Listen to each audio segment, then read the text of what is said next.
I want to actually start off with a story of how Polaroid was invented. Does anyone know how this story of Polaroid was invented? Because it's a very interesting one.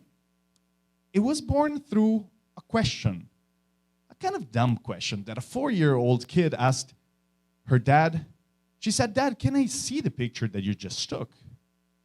And nowadays, this question is just obvious. You just pick your smartphone, you just show the picture to your daughter. But it was 1944, and there was no such technology.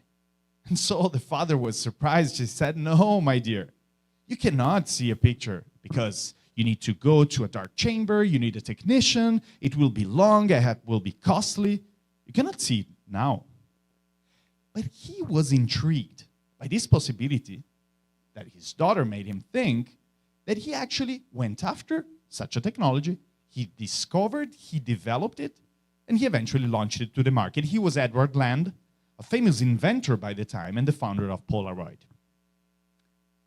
And I would like you to think something with me. Do you think any adult would have asked such a question? Any engineer? Any expert coming from the photo industry? No, but why? Why so?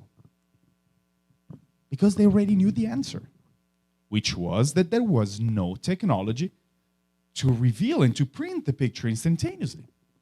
And this makes us think that oftentimes when we think that we're better leaders and professionals just because we have all the answers, we are wrong. In a rapidly changing world, in an exponential world, we're better leaders if we ask the right questions, if we defy the traditional beliefs, because technology is changing, consumer behaviors are changing, the market's changing, and if we do not ask more questions, then bring answers, if we do not rethink rather than just think and make decisions, we will be stuck in the past and stuck in those old beliefs that affect any kind of industry, needless to say, the energy sector as well. And look, there is, some of these beliefs are so strong that they even become sayings. And there is one in Portuguese, and I will explain this to who is not from Brazil.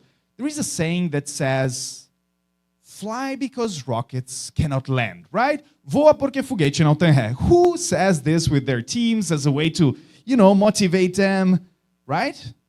Think about it. Rocket goes into space, and traditionally it would crash after the mission.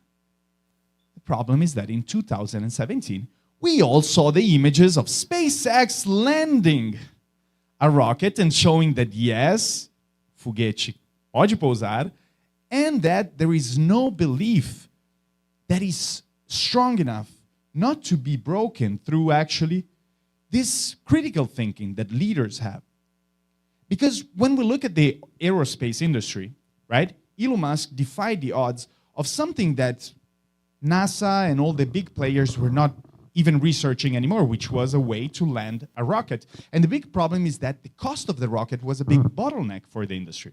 And so the industry would believe that there will never be a viable economically flight to the space. Why? Because every time that you will send a rocket to the space, you will have to pay tens of millions of dollars to just rebuild it, because it will shatter while landing. And so instead of saying, okay, I'll then do research and maybe in 30 years I will, marginally decrease the cost of the rocket, maybe I'll attack the problem from a different perspective. And I'll try to find a way to land them, because that will save me a lot of money. And again, this was not just looking at the answers. It was about asking the right questions.